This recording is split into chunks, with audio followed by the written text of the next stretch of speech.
maniere positive e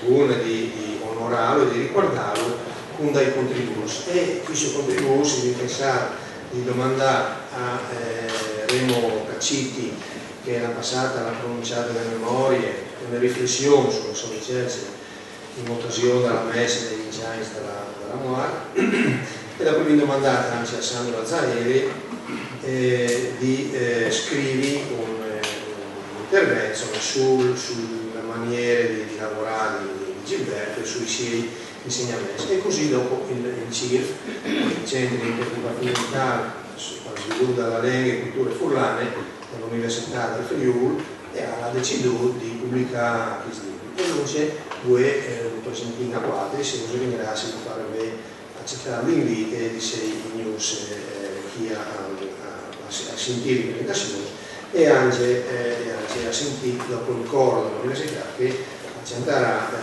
tre cose. Dopo spiegare in di subito che il professor Remo Cacciti purtroppo non le presenta perché per problemi di salute fa spadia insomma, le mie creati scusarlo il fatto che non arriva a Vigni UE e di portare il suo salute all'assemblea insomma e di scusarlo. I due direttamente la per aula, il professor Roberto Pinton, prorettore dall'Università del Friuli, e fare un saluto dalla grande Sole della Valdareggio. Buonasera, grazie di essere venuti qui numerosi questo caldo pomeriggio, vorrei dire d'estate, anche se oggi è il primo giorno di autunno, ma insomma bene che ci sia un bel tempo.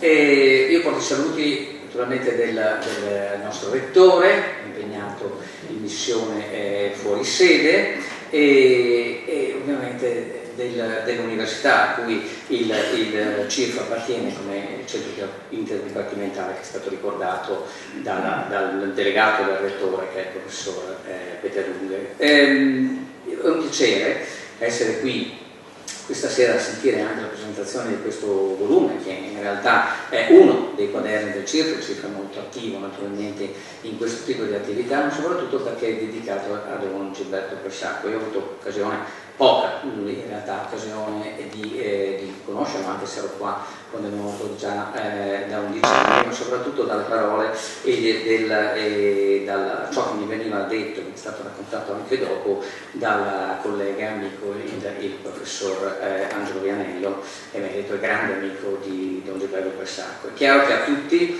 è risultato evidente quanto fosse una figura importante, eclettica, di studioso, con interesse notevolissimo. Io ricordo ero presente anche l'anno scorso quando è stato intitolato il coro, e il fratello ricordava come a una certa età prima non cantava nemmeno, poi cominciò a suonare, cantare, ballare, forse no, ma insomma è ad avere interessi molteplici. Quindi è uno studioso, tra l'altro ha dimostrato sul campo producendo delle opere importanti.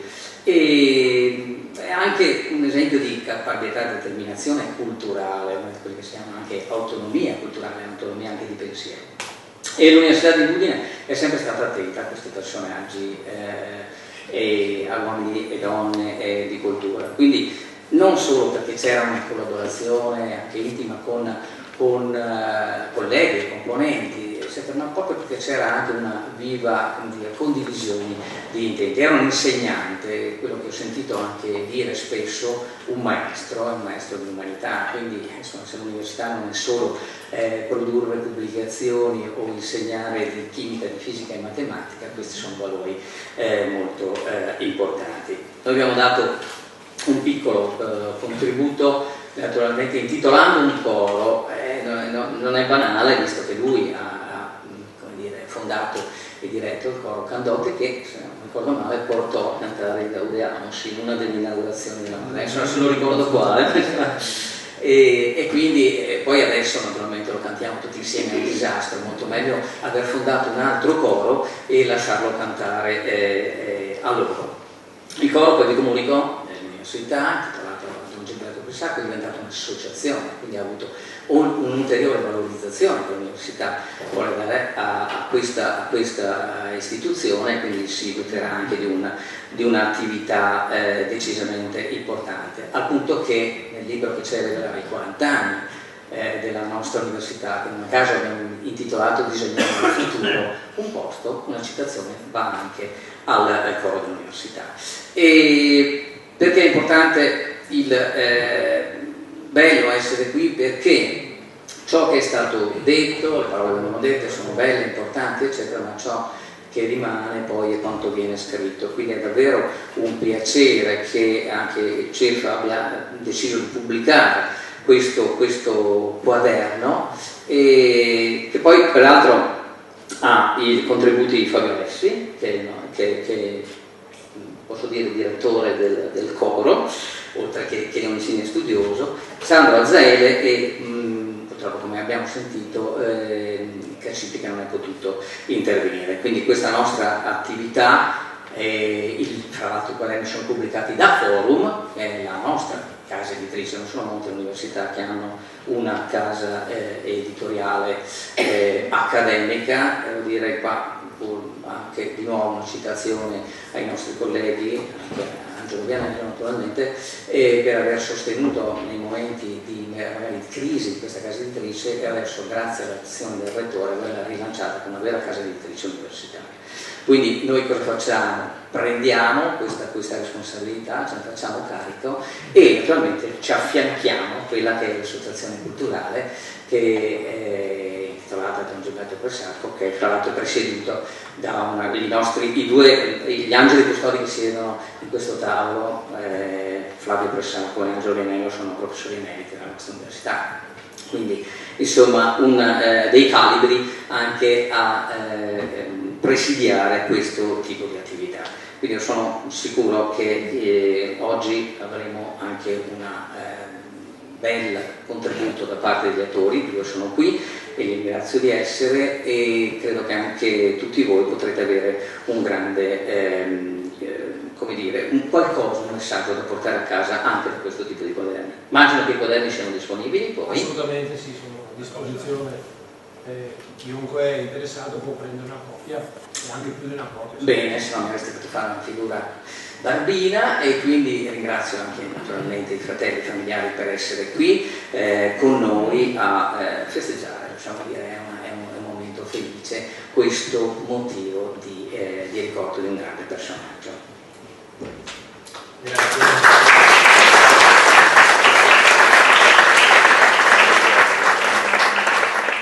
Aula per un saluto al presidente dell'associazione culturale Gilberto Pressacco, Flavio Pressacco. Buonasera a tutti. A nome dell'associazione e anche della famiglia porto il senso, con gioia e con commozione, il senso della gratitudine veramente dell'associazione verso l'Ateneo. E ovviamente diciamo doppia in questo caso, proprio perché sono anch'io stato e sono ancora insomma esponente di questa comunità, e quindi dirò solo che ci sembra di enorme importanza il fatto che l'associazione è veramente grata, perché il riconoscimento istituzionale che proviene dall'Ateneo con queste iniziative, come l'iniziativa di oggi, e quindi voler mettere in un certo senso una sorta di sigillo, no? Mi rivolgo in particolare appunto al direttore Peter Lunger di questo centro interdipartimentale, mi rivolgo ovviamente all'Ateneo tutto, e un altro sigillo importantissimo, insomma questa è l'anima diciamo del Gilberto ricercatore, del Gilberto teologo, del Gilberto interessato agli aspetti, come dire, dell'indagine proprio storica, filosofica, sociale, come dire, multidisciplinare della sua straordinaria polivalenza, che immagino poi gli interventi successivi avranno modo di mettere in evidenza. Ma ovviamente anche un altro tassello importantissimo è quello del coro, che è anche un modo di rendere istituzionale e non episodico, ma proprio continuo. Perché? Perché la musica, come dice bene anche il titolo del convegno di oggi, è proprio, come dire, era stata un po' la fonte, per certi versi, il macor di tutte le intuizioni di Gilberto. E quindi, da questo punto di vista, come dire, appunto a nome dell'associazione, esprimiamo la gratitudine e la convinzione che accanto a tanti sostenitori che ricordano Gilberto, ecco, ricordarlo istituzionalmente come associazione, come università, voglio dire, sia proprio appunto il sigillo più significativo del riconoscimento del suo ruolo. Ringrazio ovviamente tutti quelli che sono stati, a partire dal prorettore, che in questo caso rappresenta il rettore, quindi l'intera nostra comunità, al centro, al coro e ovviamente agli amici, ricordando con il rammarico di non avere qui Remo Caccitti, ma nel ricordo di questa sua straordinaria lezione che tenne lo scorso anno, chi c'era sentirà ancora dei brividi di commozione. E poi permettetemi di sottolineare anch'io il ruolo di Angelo Vianello, dell'amico fraterno mio, ma anche e soprattutto di Gilberto, che noi consideriamo in associazione, è stato il presidente, ma insomma al di là dei ruoli, consideriamo veramente il nostro ambasciatore presso l'università. Grazie a tutti e buon proseguimento.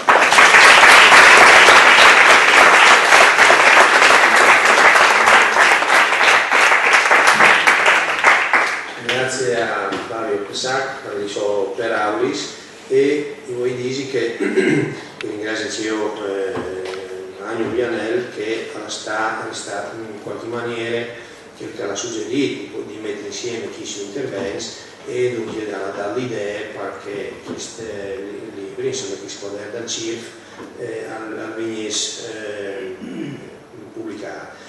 Però vuoi dire c'è un'altra roba, le robe che hai chiesto sia ben formale come lo diceva il prorettore, l'associazione Coro Union qualche settimana fa e questa associazione il suo consiglio direttivo ha deciso di eleggere presidente onorario dal coro il professor Agno Vianello.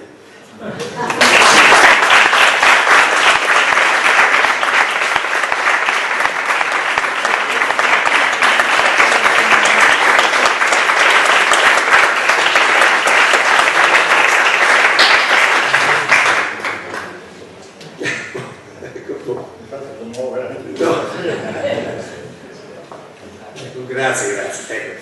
Però, allora, appunto, una parola.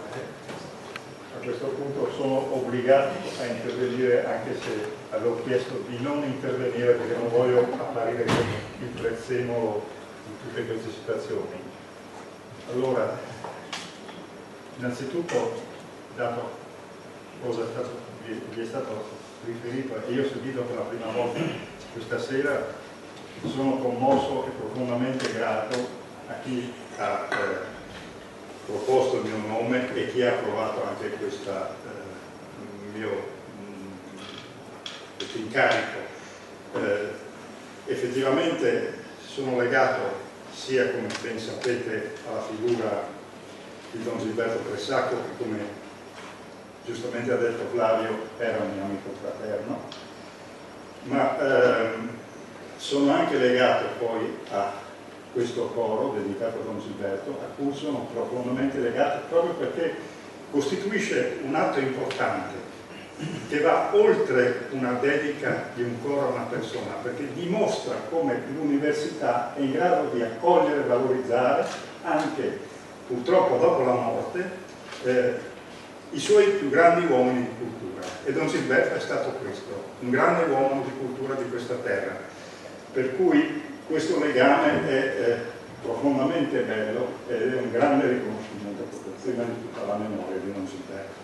Quindi grazie a chi mi ha dato questa carica, ma soprattutto grazie a chi, sono tanti i soggetti coinvolti, ha lavorato per dedicare questo coro, e soprattutto devo dire grazie a Fabio Alessi che si è accollato anche il compito assieme a tutti i coristi che non posso ricordare nome per nome, per avere questo impegno molto importante che valorizza la figura di Don Gilberto, ma anche dà un grande significato all'Università di Udine, perché qualsiasi università seria ha un coro o anche altre attività di tipo musicale.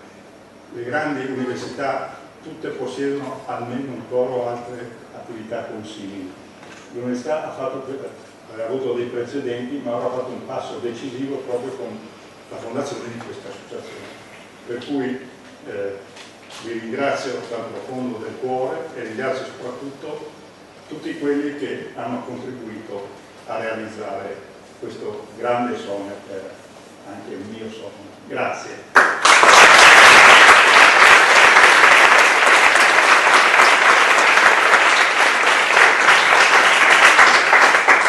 Bueno, grazie. Come do la parola al professor Sandro Azaele, che nos dirà il suo intervento su Gilberto Fressacco e l'identità. Prego. Ecco qua. Allora, io non sono così bravo come i professori che mi hanno preceduto, per cui devo leggere e quindi perdonatemi se leggo. Va bene, va bene. Anche se, devo dire, è un po' un'emozione essere qui. Di solito ero al fianco di Don Gilberto, dietro Don Gilberto, e cercavo di seguirlo. Questa è la prima volta per me che, quindi perdonate l'emozione, se tra di noi, la prima volta che parlo così di Don Gilberto, così in pubblico. Allora, vorrei rivolgere prima di tutto un sincero ringraziamento al professor Vianello, come è già stato ringraziato qua, per aver ideato questa iniziativa, e anche vorrei ringraziare il professor Peter Lunger, il CIRF, l'Università di Udine e l'Associazione Culturale Don Gilberto Fressacco e il professor Flavio Fressacco per avermi offerto la possibilità di pubblicare questo intervento in omaggio a Gilberto Fressacco. L'invito mi ha stimolato a ripercorrere nuovamente e con estremo senso di gratitudine alcuni dei risultati delle ricerche del mio maestro. Lui è stato il mio maestro.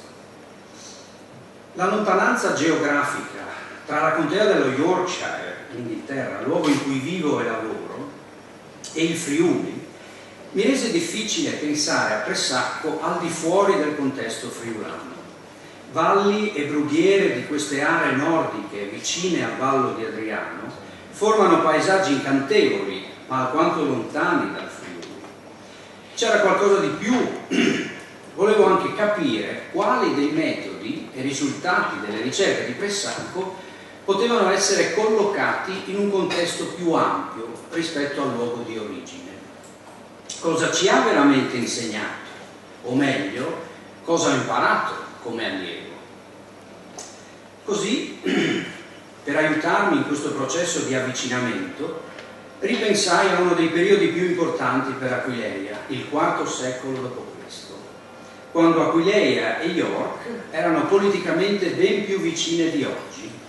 Nel 306 Costantino il Grande fu proclamato imperatore proprio a York e pochi anni dopo fu più volte ospite della residenza imperiale di Aquileia. A quel tempo le due città erano importanti centri dell'impero. Successivamente però, e per lunghi periodi, entrambe diventarono terre di passaggio, terre marginali, lontane dall'esercizio del potere.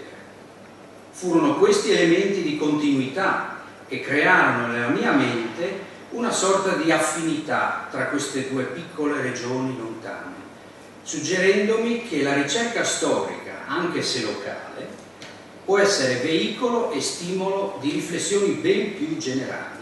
Mi riferisco qui all'importanza che le aree marginali ebbero nella ricerca di Pressacco. Per capirci meglio, facciamo un passo indietro. All'inizio degli anni 90 Pressacco mi introdusse alla cosiddetta teoria delle onde. Non si tratta delle onde sonore o elettromagnetiche che avrei studiato successivamente, ma piuttosto di onde linguistiche. Johannes Schmidt, linguista tedesco dell'Ottocento, elaborò questa teoria per spiegare come un'innovazione o un cambiamento raggiungano la periferia di un'area geografica partendo inizialmente da un ideale centro. Con il passare del tempo, le novità linguistiche si propagano verso le aree più marginali, dove si conservano anche quando il centro ha prodotto ulteriori innovazioni. Questo fenomeno di irradiazione non coinvolge solo la lingua, ma anche mode, costumi, culture, arte, musica, in cui le sorgenti di novità magari non sono più dei centri geografici perfettamente identificabili. A mio avviso, il ruolo delle aree marginali nelle ricerche storiche di Pressacco fu cruciale. A causa di queste, fu condotto in modo naturale a introdurre nuovi strumenti di lavoro. Svolgere e dispiegare il groviglio di intrecci storici cristallizzati è molte volte impresa disperata, se affrontata con il solo ausilio dei documenti scritti. Le fonti letterarie costituiscono un setaccio le cui maglie larghe, non sono in grado di trattenere tutte le multiformi manifestazioni dell'agire umano. Pressacco capì che per stringere queste maglie e connettere indizi altrimenti destinati al silenzio, bisognava far dialogare discipline diverse, come musica e storia della danza, etnomusicologia e storia del cristianesimo antico. L'inconveniente di questo metodo di indagine, è che non produce ricostruzioni certe e dimostrabili. Ma quali metodi lo fanno? Esistono sempre degli elementi arbitrari, delle zone d'ombra, che altri ricercatori sono chiamati a ridurre e possibilmente a eliminare. Egli ne era perfettamente consapevole e sapeva rispettare il residuo di indecifrabilità in attesa di prove ulteriori. Permettetemi di fornire un esempio dell'importanza di questi elementi marginali presenti in aree marginali. Si tratta di un importante rinvenimento di cui Pressacco non fu protagonista, ma che conferma alcune sue ricerche e di cui, ne sono sicuro, sarebbe stato entusiasta.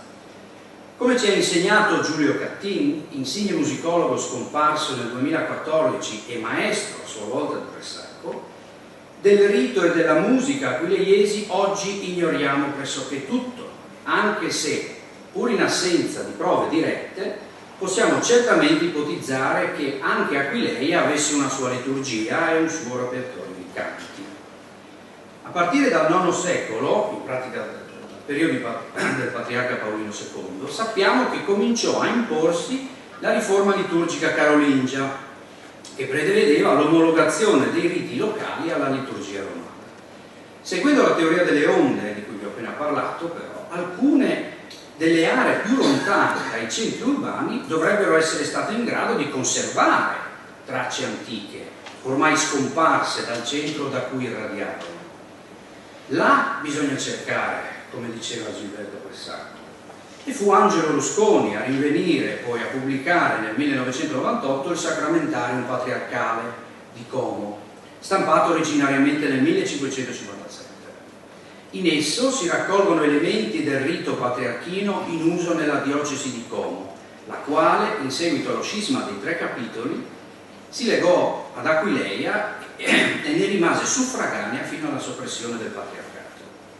Le analisi di Paolo Barzani hanno confermato come per esempio la profezia dodicesima per la veglia pasquale contenuta nel Sacramentarium sia riconducibile alle analoghe melodie di tradizione orale raccolte in altri luoghi periferici del patriarcato. Esistono inoltre importanti affinità strutturali di alcuni brani del Sacramentarium con altri registrati invece in codici cividalesi. La scoperta e la pubblicazione del Sacramentarium rappresenta un primo anello di congiunzione fra la tradizione orale dell'area patriarchina e un documento scritto del rito patriarcale. Come sottolineò più recentemente Giulio Cattini, un dato sembra inaspettatamente certo. Più si approfondisce lo studio del repertorio cosiddetto patriarchino, più nebulosa appare la sua identità. Anche per questo non è azzardato dire che si tratta di uno dei temi più appassionanti della medievistica musicale in Italia. Pressacco purtroppo vide solo i prodromi di queste ricerche. Appena ne venne a conoscenza, andò subito a perlustrare la roccaforte patriarcale della sponda orientale lariana. Conservo ancora caramente e gelosamente le cartoline che mi spedì da quelle rive. Una di queste mostra la chiesa di Santa Eufemia di Teglio, è data 26 agosto 1997, solo 3 settimane prima della sua morte. Pressacco non si dava tregua, era sempre energico ed entusiasta ed era inesorabile. È come se aspettando potessimo perderci qualcosa di importante che ci sfugge e non tornerà più. Bisogna fare in fretta e afferrarlo, perché ne potrebbe andare della nostra identità, che è un luogo dell'anima da accudire. Lo infastidiva la banalità, lo irritava la falsa modernità e aveva un'indole intimamente generosa e semplice. Pressacco viaggiò molto, i suoi itinerari intellettuali diventavano itinerari geografici e questi lo facevano spesso progredire nelle ricerche. Ho avuto il privilegio di accompagnarlo in alcuni di questi viaggi, da Eger in Ungheria alla Provenza, da Parigi alla Puglia, seguendolo da vicino nelle sue continue accelerazioni di proposte e ritrattazioni che ovviamente al tempo non capivo. Per me sono stati viaggi di intensa crescita intellettuale e umana di cui gli sono profondamente riconoscente, anche se devo dire che poi mi serviva magari una settimana per recuperare le forze. Ricordo ancora un giorno dell'estate del 1992, quando all'imbrunire si presentò davanti alla porta di casa mia e senza premettere nulla mi disse: «Mandi Sandro, domani mattina parto per Parigi, vieni con me?» Balbettai qualcosa di insensato per prendere tempo, ma mi accorsi che lui non capiva la mia incredulità e la mia esitazione. Allora accettai subito, ma più per deferenza che per convinzione, cercando di carpirgli qualche ulteriore informazione per tranquillizzarmi un po'. Allora gli chiesi: «Ma quando torniamo?» Mi rispose con tutta naturalezza: «Non lo so, vedremo come vanno le ricerche». Due sorrisi di reciproca intesa chiusero la breve conversazione. Il giorno dopo si presentò prontamente con la sua vettura e, dopo essermi insinuato tra le pile di libri e le carte annotate del sedile anteriore, andammo a raccogliere un terzo compagno di viaggio, Luigi Collarile. E così partimmo per un affascinantissimo viaggio che ci portò prima alla Bibliothèque Nationale di Parigi e poi giù fino a Aix-en-Provence e Fontaine-de-Vaucluse, come sapete il luogo dell'ozium operoso, l'Arcadia di Francesco Petrarca. Allora non voglio qui enumerare ulteriori esempi di come Pressacco riuscì a trasformare materiali di scarto in percorsi privilegiati per la ricostruzione della musica, della danza e del cristianesimo locale. Per questo rimando al volume pubblicato dal CIRF. Vorrei piuttosto mostrare come per lui l'indagine storica fosse anche un mezzo per decifrare il presente e orientare il futuro in senso culturale, sociale e anche politico. Negli anni '80 del secolo scorso, lo scrittore premio Nobel Saul Bellow suggerì che l'identità di un uomo è il racconto della sua vita. Mi chiedo allora, è possibile per estensione immaginare qualcosa di simile per un popolo? Più precisamente la domanda è: l'identità di un popolo può essere la sua storia? In un recente saggio Adriano Prosperi ci mette in guardia dalle identità costruite o che emanano dal potere. Il potere rielabora il passato al fine di definire società umane impermeabili le une alle altre. Termini come identità, civiltà, etnia, nazione si prestano facilmente a costruire miti da contrapporre ad altri miti e in definitiva individui da opporre ad altri individui. L'identità di grande scala, quella dei grandi numeri, è quella che divide per controllare, che appiana le differenze, riduce la complessità dei legami a degli stereotipi statici e mitizzati. Non rispetta la dignità delle minoranze e delle realtà periferiche.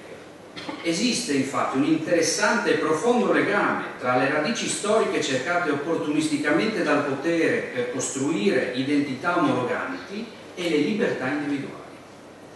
Contrapposta a questa, invece, esiste però un'altra identità, locale e marginale, per nulla meno importante, certamente più dinamica e mutevole, sorgente di diversità, una pluralità di esperienze individuali tenute insieme da un tessuto comune formato di memoria, luoghi, tradizioni culturali, ma anche musica e anche danza. Vorrei esprimermi meglio riprendendo un felice intervento del professor Giampaolo Gri del 1998, nel quale scrive che la sua idea di friolanità è vicina alla categoria antropologica di credenza. È un'esperienza di vita che non si eredita, che non deriva dalla decisione di credere, ma che matura nel vivere in compagnia di credenti. Ci si fa friulani, quindi vivendo in compagnia di altri friulani, e dunque ci si fa friulani in molti modi. Non è quindi un'identità dura e immobile che traccia confini e appartenenze definite dall'ortodossia di turno. Piuttosto si tratta di un fascio di identità in dialogo, anche se talvolta faticoso. Il Friuli sarebbe meno bello se tutti parlassero soltanto friulano. Le lingue hanno un portato di carismi, oltre che di culture.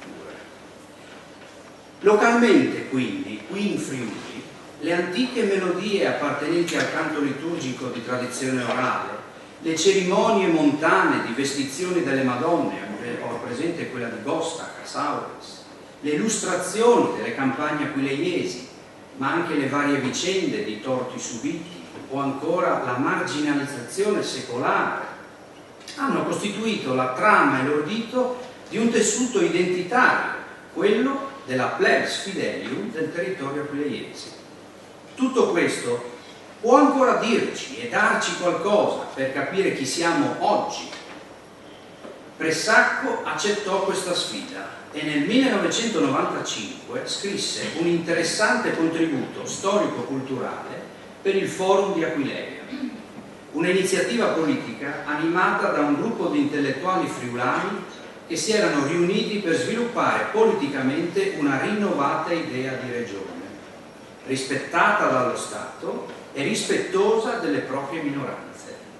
Si badi bene, egli non voleva né promuovere inopportune scissioni né suggerire nostalgici richiami a un glorioso passato.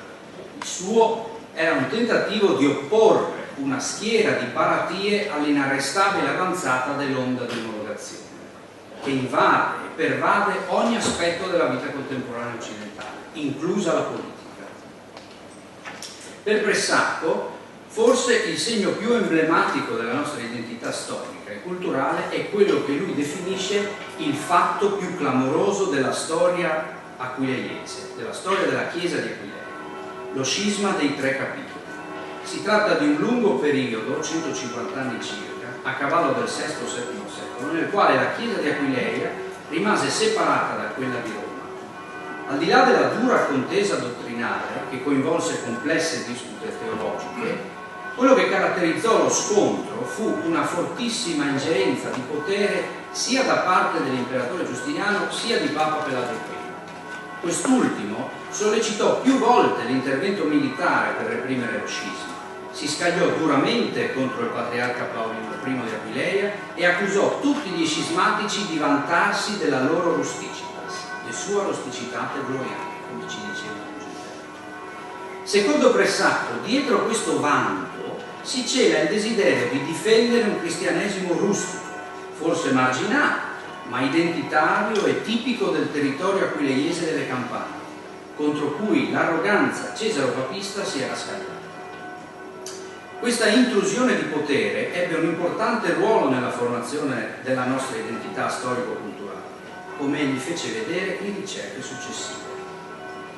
Pressacco ha combattuto una lunga battaglia per far riemergere i percorsi storici che hanno scolpito i tratti essenziali del Friuli.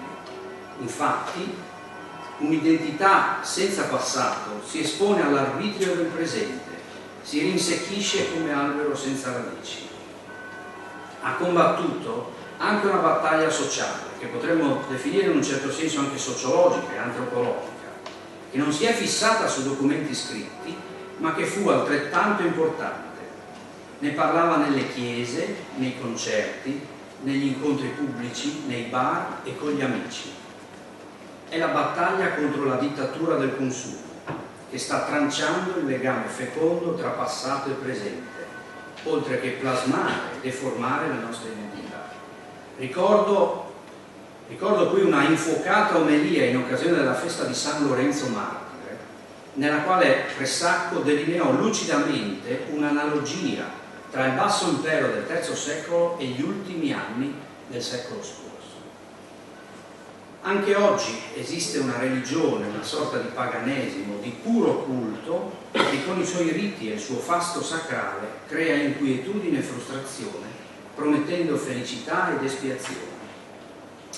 Mi collego qui alle riflessioni di Walter Benjamin del 1921, quindi ben lontano. Lentamente e inesorabilmente questa religione orienta la nostra identità con i suoi valori e con la sua morale, che ha radici profonde nel rapporto tra colpa e debito. Veneriamo i suoi santi e celebriamo i suoi riti nelle sue moderne cattedrali, che sono i centri commerciali, dove va in scena un tragico spettacolo di perenne celebrazione, felici e sfruttati. Come sapete, viviamo nell'epoca dei big data, che vengono utilizzati dagli algoritmi di machine learning, come il deep learning, o delle neural networks, o il clustering, per prevedere statisticamente i nostri comportamenti con un'accuratezza mai verificatasi prima. Ognuno di noi, anche se involontariamente, produce informazione che viene utilizzata dal sistema produttivo per meglio sintonizzare le sue strategie. Anche nel tempo libero, attraverso computer, telefonini, carte di credito e bancomat e molto altro, produciamo tracce informatiche che rivelano chi siamo, qual è il nostro immaginario, le nostre intime aspirazioni. A ben vedere, è proprio quando ci sentiamo più liberi di esprimere che vengono carpite le nostre idee, le nostre preferenze e le passioni. La nostra identità viene quindi ricostruita virtualmente per ricavarne profitto. Il problema non è tanto la tecnologia, peraltro molto utile anche nella ricerca storica, ma la logica del consumo che deforma i rapporti tra le persone per mezzo di un meccanismo di potere. Ancora una volta, libertà e potere non si danno in ugual grado. Questa logica e questo meccanismo ribaltano il rapporto tra mezzo e scopo. Il mezzo stesso diventa fine ultimo, consumo per il consumo. L'uomo senza limiti, col massimo potere appunto, pare destinato a consumare e a consumarsi. Come scrisse Zygmunt Bauman 10 anni fa, la società ridefinisce le relazioni interumane a modello e somiglianza delle relazioni tra i consumatori e gli oggetti di consumo. Da qui il passo è breve a percepire anche gli individui come merce che si può sostituire se non piace, insinuando fragilità nei rapporti umani, che diventano instabili, generando quindi ansia e incertezza. Gilberto Pressacco non visse in pieno l'era di internet e dei big data, ma aveva perspicuamente individuato alcuni aspetti della mercificazione dei rapporti umani, a cui si era opposto strenuamente, anche subendo accuse di eccessiva severità. Oggi pare che questa religione sia improfanabile, sembra inattuale e improponibile ogni alternativa, pena l'irrisione o l'emarginazione. Qui avrei voluto parlare con Remo, perché ricordo una relazione tenuta dal professor Cacitti a Venzone nel 2001 che si intitolava Atei in Mundo. Egli al tempo ci spiegò che i cristiani del secondo e terzo secolo, cui appartiene anche San Lorenzo, che ho menzionato prima, contestavano gli dei e la religione che legittimavano il potere dell'imperatore. Il culto degli dei era necessario a salvaguardare il fas, che è quanto è conforme all'ordine cosmico. I sacrifici agli dei e all'imperatore garantivano che l'ordine degli uomini e dello Stato fossero conformi a quello dell'universo. Politica e religione si implicavano e sostenevano a vicenda. I cristiani di allora contestavano proprio questo legame, almeno fino al 313 però, e per questo venivano chiamati atei, infausti ed eversori politici dai pagani. Questo ci insegna che i cristiani di oggi non dovrebbero essere lucerna che si mette sotto il moggio, ma sopra il lucerniere, perché faccia luce a tutti quelli che sono nella casa. Abbiamo bisogno di vigorosi profanatori di questo paganesimo, come San Lorenzo, che non si adeguava ai tempi. Abbiamo bisogno di un vigile scetticismo in attesa dell'aurora, della parusia, come quello di alcuni cristiani dei primi 3 secoli. È ancora possibile essere il sale della terra? Io non lo so, non so rispondere a questa domanda, ma so che Gilberto Pressacco ci avrebbe aiutato a capire un'altra storia, un'altra identità, non legata al potere, ma alla semplicità, alla generosità. Ci avrebbe aiutato a capire i nostri tempi con uno sguardo profetico. Grazie.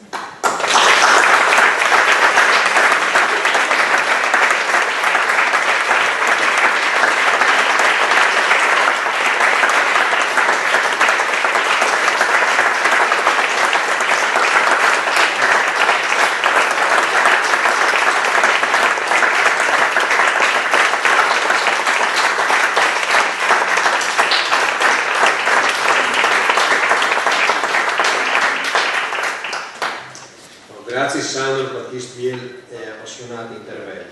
Come passi la parola al collega e amico Fabio Alessi per far vedere le considerazioni di Gilberto Pressacco sul Cian Corale in Friuli. Innanzitutto ringrazio Sandro Zalè perché ha fatto un intervento a mio avviso meraviglioso, molto denso, in qualche modo alleggerisce il mio compito perché io parlerò di qualcosa di molto più frivolo, se vogliamo. Io non mi ritengo, l'ho già detto a Enrico, non mi ritengo molto in grado di parlare di una personalità così rilevante nella cultura friulana come Don Gilberto, quindi limiterò le mie osservazioni veramente, il mio contributo originale sostanzialmente non c'è. La struttura del mio intervento è questa, pongo una domanda, la domanda è quella che vedete. È una domanda che è circolata molto in questi anni: come mai in Friuli ci sono così tanti cori? Io vi dico quello dell'università. Don Gilberto ha diretto molti cori, molti ne ha fondati durante la sua attività, e qua ci sono diversi coristi, quindi se non altro spero che sia una domanda che, per quanto sia affrontata da me in termini abbastanza superficiali, se non nella parte che riguarda appunto i commenti e la risposta di Don Gilberto stesso, ecco, spero che sia suscitato almeno un pochino di interesse. Allora faccio una breve premessa, cioè inquadro un attimo il problema, cioè inquadro la domanda, vediamo in generale dando dei numeri, e io insegno matematica quindi parlo più dei numeri, dando dei numeri cerchiamo di dare una breve panoramica della situazione e poi vediamo appunto cosa Don Gilberto disse a riguardo. Ripeto, la domanda è: perché c'è questa alta concentrazione di cori in Friuli Venezia Giulia? una risposta che lui diede molto tempo fa, circa 40 anni fa. Però io vi comincio a parlare, volendo proprio dare un quadro generale, forse eccessivo, comincio a parlarvi di un altro genere musicale, le bande musicali, che però sono legate a doppio filo con i cori per ragioni molto pratiche, perché diciamo il fondo che li riguarda è lo stesso. Allora, questo è il quadro nazionale, le bande sul territorio nazionale, le bande musicali, no? Quelle che animano le feste di paese oppure le processioni, sono 2319, sono distribuite sul territorio italiano in modo abbastanza uniforme. La prima, se volete fare la classifica, è la Lombardia, 382, che però ha anche molti abitanti, sono 10 milioni di abitanti, e niente, il dato è questo, di cui il Friuli può andare moderatamente orgoglioso, perché appunto abbiamo una banda, in media abbiamo una banda ogni 26.000 abitanti circa in Italia, mentre il Friuli una banda ogni 17.000 abitanti, però il Friuli è sorpassato ad esempio dalle Marche, che ne hanno di più, qualche altra regione, però sono un dato abbastanza confortante. Passiamo ai cori. Dunque, questi sono i cori censiti FEGNAD, che sarebbe la federazione delle associazioni corali regionali in Italia, quindi è un dato, se volete, parziale, però è abbastanza indicativo, perché normalmente i cori censiti sono quelli più attivi e sono forse anche quelli che garantiscono una qualità musicale migliore, quindi insomma il dato ha un suo grado di interesse. E qui vedete in rosso il dato appunto che riguarda il Friuli, è secondo dopo la Lombardia, che ha 386 cori, e il problema è che la Lombardia, come vi dicevo, ha 10 milioni di abitanti, il Friuli soltanto 1.200.000 circa, poco più di 1.200.000, e poi vedete gli altri dati, c'è solo da tenere d'occhio, il Friuli stacca tutti, ve lo anticipo, c'è solo da tenere d'occhio il Trentino, il Alto Adige, che più o meno viaggia sulla stessa densità. Comunque vediamo il dato nazionale. Allora, in Italia abbiamo un coro ogni 23.000 abitanti circa, di cui non andare particolarmente orgogliosi, soprattutto se confrontiamo con Svezia e Slovenia, però insomma il Friuli si difende molto bene, come vedete un coro ogni 3.500 abitanti, e quindi è circa 8 volte la densità nazionale. E allora la domanda sorge abbastanza naturale: come mai in coro in Friuli abbiamo questa densità, questa diffusione di cori? E questa non è una questione che è sorta, cioè non è un fenomeno recente, è stato così da parecchio tempo, quantomeno dal 1980, all'epoca in cui Don Gilberto affrontò questa questione. All'epoca muoveva i suoi primi passi la Federazione Nazionale dei Cori, però insomma il mondo musicale è abbastanza ristretto, quindi Don Gilberto, pur senza dati ufficiali, era al corrente che sul territorio friulano c'erano circa un centinaio di cori, e in qualche modo aveva rizzato le orecchie e provò a rispondere appunto a questa domanda di questa maggiore densità rispetto al resto dei cori d'Italia, dei cori sul territorio friulano. E adesso vediamo, quindi, adesso posso, è finita l'introduzione, posso quasi passare la parola a Don Gilberto, e lui diede una risposta dove il problema, di nuovo, venne data una risposta che inquadrava il problema prima in termini generali, e poi è andato nello specifico a vedere quali erano le ragioni che favorivano, a suo avviso, appunto la diffusione dei cori sul territorio friulano. E fra l'altro vi anticipo, è una risposta che è abbastanza profonda e articolata, e ha colto soprattutto aspetti strutturali, non contingenti, per cui nella sua semplicità è una risposta che è valida tuttora, e non è stata sostanzialmente superata poi da risposte successive. Io ho provato a vedere, ma non ho trovato delle risposte migliori rispetto a quelle che ha dato lui. Allora, ecco, adesso io leggo quello che lui appunto ha scritto oppure detto, e quindi la prima parte della sua risposta riguarda appunto l'inquadramento del problema. Cioè, in Italia le condizioni per la sopravvivenza dei cori comunque non sono molto facili. Allora lui dice: ci sono nel nostro paese degli enti professionistici legati ai teatri lirici e alle sedie RAI, ma sono gli unici esempi di cori professionali. Esiste sempre a livello pubblico anche un'attività corale nei conservatori di musica come corso complementare, esistono cori di studenti di musica con vita però molto precaria. Stanti queste condizioni è facile dedurre che il fatto corale organicamente non è mai stato affrontato nel nostro paese, cioè, quindi si tratta di isole sostanzialmente che in qualche modo devono sopravvivere con i propri mezzi. Questo lo diceva 40 anni fa. Allora, sono sopravvenuti nel frattempo dei fattori che hanno migliorato questa situazione, come siamo messi adesso? Allora, qua due parole sulla situazione attuale. Guardate, adesso qui io inizio la slide, non è una polemica, non è affatto una polemica, è solo la prima riga riguarda ciò che ciascuno di noi vorrebbe avere come contributo per le sue attività spicciole. Qui ho messo i costi della politica, scusate, è un'indagine CISL che è comparsa su internet, un documento CISL di qualche anno fa. I costi della politica è stimato intorno a 23 miliardi di euro l'anno. Va bene, però, ripeto, non è un dato polemico, più che altro folcloristico. Adesso andiamo più seriamente a vedere la situazione per quanto riguarda lo spettacolo, dei fondi che vengono erogati.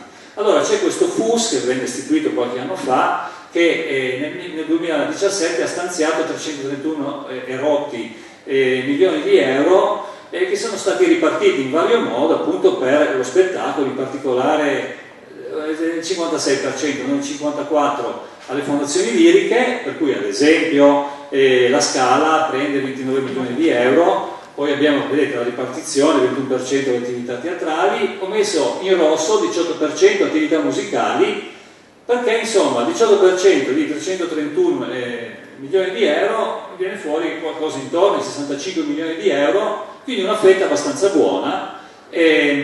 Allora si spera che i cori possano spartirsi una parte di questa fetta. Ecco, tenete conto, cori e bande sono legati nei finanziamenti, in tutto sono 5.000 gruppi. Se voi fate due conti, quello che salta fuori è che bisognerebbe avere uno stanziamento annuale, insomma, perché sia decente, di una trentina di milioni di euro almeno, va bene? Quindi questo sarebbe l'auspicio. E poi niente, poi ci sono altri fondi che vengono stanziati in altro modo, ad esempio per gli studenti di conservatorio, 10 milioni di bonus Stradivari per l'acquisto degli strumenti e così via. Va bene, ecco, purtroppo però va male. Adesso stanziamento per cori e bande, questo è riferito alla legge di stabilità del 2016 che copriva il triennio fino al 2018 e viene stanziato, è stato stanziato soltanto 1 milione di euro per cori e bande, non solo, ma anche festival. E va bene, qua poi ho scritto qualcos'altro sulla frase, ma il contributo è purtroppo, c'è scarsa sensibilità, è molto basso, quindi le parole di Don Gilberto sulla difficoltà appunto di un contesto nazionale negativo permangono tuttora, e per cui questo è uno specchietto riassuntivo, a parte appunto il folklore sui costi della politica. E il FUS dispone di 331 milioni e cori e bande, che sono circa 5.000 gruppi, un solo milione. Se voi fate una divisione di quelle proprio fatte con l'accetta, finanziamento a pioggia, vengono 200 euro a gruppo, che è veramente poco. Se voi li distribuite, diciamo, comunque con criteri meritocratici, va male comunque, perché immaginate, cioè potete arrivare a dare che cosa? Arrivato 1 miliardo di euro, insomma. Poi ci sono i contributi regionali, ma questi sono discrezionali, alcune regioni non danno niente, quindi insomma la situazione è abbastanza difficile. Bene, adesso veniamo alla seconda condizione al contorno che è stata messa in evidenza da Don Gilberto. Non è che sia un aspetto positivo o negativo, è soltanto una sua puntualizzazione su una cosa che è accaduta e che in qualche modo ha spostato leggermente le pedine sulla scacchiera, ed è il ruolo del Concilio Vaticano II che, come sapete, ha aperto a altri generi musicali al fine di consentire una maggiore partecipazione dei fedeli al canto liturgico, appunto aperto ad altri generi musicali che, semplificando al massimo, possiamo dire è la melodia accompagnata da chitarra. Però appunto, secondo Don Gilberto, questo ha creato una situazione di parziale difficoltà per la permanenza dei cori appunto all'interno delle parrocchie. Tanto vediamo le sue parole. Da una parte dice: c'è una supplenza della Chiesa rispetto alle carenze dell'intervento statale. La Chiesa ha sempre trovato un suo largo spazio nello sviluppare e continuare a coltivare come una delle sue migliori energie il canto corale. Questo lo sappiamo, e Don Gilberto lo dice. Io qua ho soltanto messo delle stralci, pochissimo rispetto al suo discorso, che è molto articolato. Appunto lui ricordava come come appunto quando uno pensa a un coro, pensa immediatamente al coro parrocchiale, appunto la nostra idea è ben radicata, è questa. E poi appunto l'altra cosa che dice: il Concilio Vaticano II ha ridimensionato la funzione del coro durante la liturgia e, come conseguenza, spiazzati da parte della Chiesa, quei gruppi di persone che si trovavano a loro agio ad esprimere la propria personalità e socialità con il canto liturgico, hanno ricercato nuovi ambiti, quindi al di fuori della parrocchia, e si sono, diciamo, insediate sul territorio. Però, ripeto, questo, diciamo, è un dato da interpretarsi forse in parte negativamente, ma neanche tanto, insomma è una ricollocazione dei pochi. E comunque questa è una cosa importante che è appunto sottolineato. E niente, poi passiamo viceversa a quelle che lui ha indicato come le ragioni che favoriscono lo svilupparsi dell'attività corale in Friuli. Sono ragioni che possono essere classificate in sociologiche, etnomusicali e storico-religiosi, e ci sono delle ragioni sociologiche. Adesso vediamo che cosa ci scrive. Coralità e socialità. Io ho preso un piccolo straccio, l'ho ancora diviso, ho preso queste due frasi in rosso che commento brevemente. Il fatto corale è socialmente rilevante, cioè molte persone trovano questa attività un metodo valido per esprimersi socialmente, non solo per passare il tempo. E questa è una cosa universalmente vera, però se ci pensiamo, è forse, alla luce poi di quello che sto per dire, è ancora più vera, maggiormente vera in Friuli, perché ci sono altre collettività dove forse l'abilità di socializzare, la facoltà di socializzare si esprime in altri modi. Penso ad esempio alle popolazioni del sud, dove forse socializzano di più nelle piazze. Qui in Friuli viceversa ci sono luoghi di socializzazione più ristretti, ad esempio i bar, avevo letto.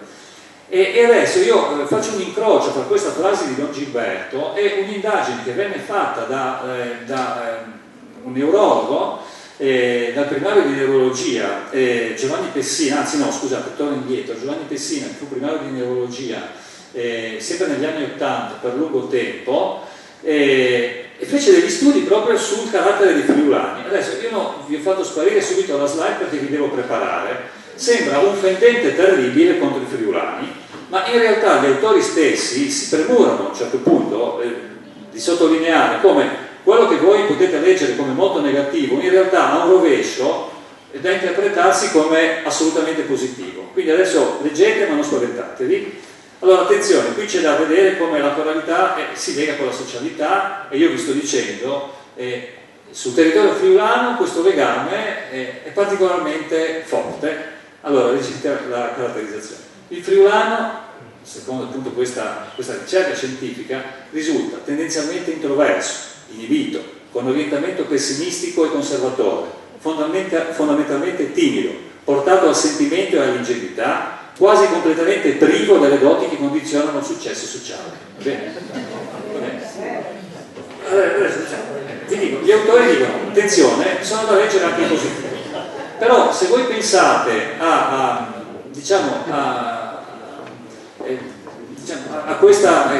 questo carattere dei friulani, e se pensate, il coro è un buon ambiente perché una personalità simile possa esprimersi e socializzare, e la risposta è assolutamente sì. E quindi niente, quindi l'osservazione di Don Gilberto secondo me si lega molto bene con questa caratterizzazione che è stata data del carattere dei friulani. Poi c'è un altro aspetto: dentro il coro, come dice Don Gilberto, c'è una collettività che si divide in settori, in parti che devono collaborare insieme al buon funzionamento del tutto, e qui naturalmente viene in mente l'esempio bellissimo della collaborazione che c'è stata appunto a livello basso proprio di popolazione, quando c'è stata la ricostruzione post-terremoto. E queste ultime righe indicano, più che spiegare la densità, cioè la diffusione dei cori sul territorio, spiegano bene come mai i cori friulani siano, rispetto al resto d'Italia, non solo quantitativamente ma anche qualitativamente molto buoni. Niente, poi c'è la ragione etnomusicale, il ruolo della villotta, e vediamo cosa ci dice Don Gilberto. La villotta, il canto popolare, viene sentito come parte integrante del proprio patrimonio storico. Direi che da un punto di vista culturale il popolo ha espresso nella Villotta la sua cultura, la sua storia, le caratteristiche del suo insediamento nel luogo. Ciò giustifica coloro che vanno a cercare nella Villotta il carattere del friulano, il lavoro, l'immigrazione, la protesta, le reazioni in Friuli alla guerra o alla pace, alle condizioni economiche, all'amore, al dolore. E quindi in sostanza la Villotta, appunto in queste parole, che cos'è? È una roccaforte culturale, dove noi troviamo pezzi di tradizione, pezzi di storia, pezzi del carattere friulano. E quindi un propellente formidabile perché il friulano trovi il canto qualche cosa, come dire, di suo, no? che lo senta davvero come suo. Quindi un altro fattore che spinge i friulani verso il canto corale, la possibilità di esprimere certi sentimenti che addirittura ho letto da un'altra parte, mi sembra che Don Gilberto dica che certe espressioni molto volgari addirittura il friulano non riesce neanche a dirle, ma le esprime molto volentieri nella Villotta.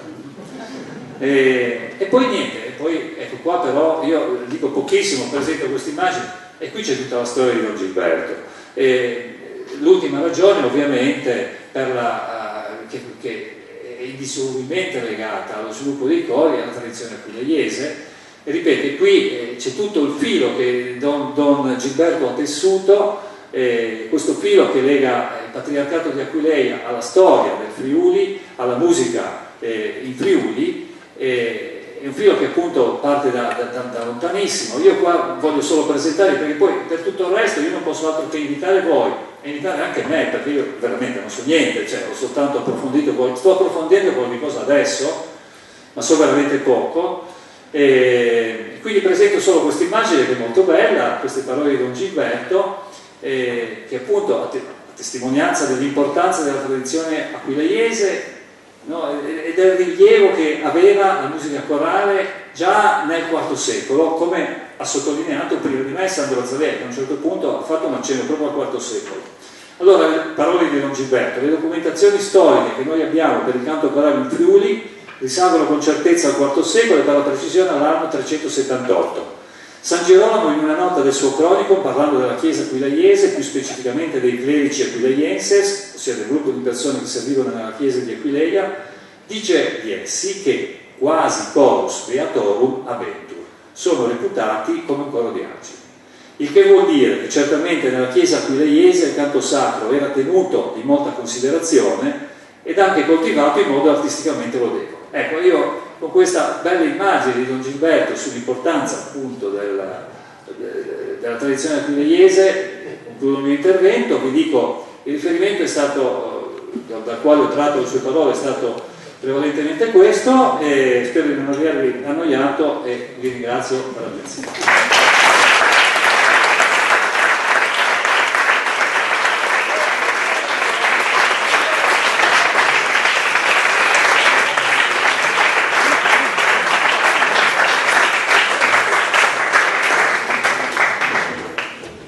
Benissimo, grazie Fabio di questo bellissimo intervento, e adesso passi alla pratica.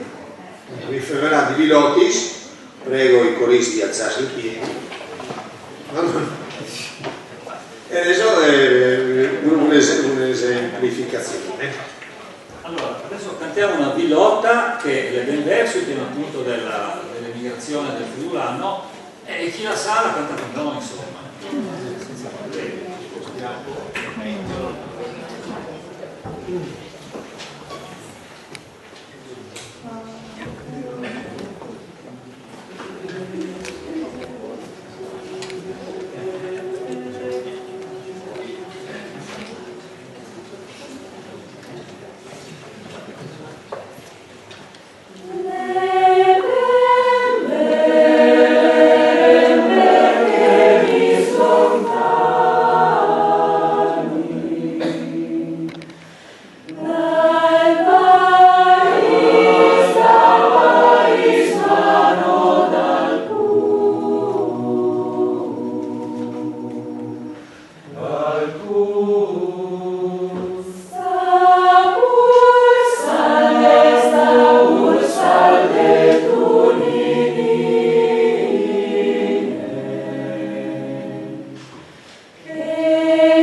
Allora continui con altri 3 talks musicali che sono già fuori dal libro di Giorgio Mainerio, Balli Furlani, che Giorgio Mainerio era il maestro di cappelle qui al Domo di Udine dal 1500, e la relazione è che Gilberto Pesacca l'ha studiato nelle ore questi libri e la figura e anche l'opera di Giorgio Mainerio. Di questi libri i facciamo in 3 talks: La Puttanera strumentale, e dopo l'Arboscello, il coro, e Schiaracciole e Maracciole, si dice il coro. E il coro si è dividuto in 2 per riprodursi anche il chant a cori alterni che vengono dai terapeuti di Alessandria, passando per Maria Alessandrina di Palazzulla Stelle, e con riferimento a un studio preciso e approfondito che Gilberto l'ha fatto su queste forme di cantare che vengono veramente di 2000 anni, se forse anche di più in lavoro, di cantare a cori alterni, che erano forme molto diffondute e che è stata tra la tradizione musicale popolare furlane fino al Medioevo. Scusate, poi l'esecuzione non può essere filologica, noi vedete gli strumenti sono quelli di cui disponiamo, facciamo il possibile, insomma abbiamo però cercato di mantenere questo carattere di doppio coro, almeno questo, poi abbiamo tanti difetti, insomma, nel contempo speriamo di animarli.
dell'associazione del Sacco, Sandro Azaele e Angelo Pianata. Il professor Remo Cacciti faremo pervenire l'omaggio.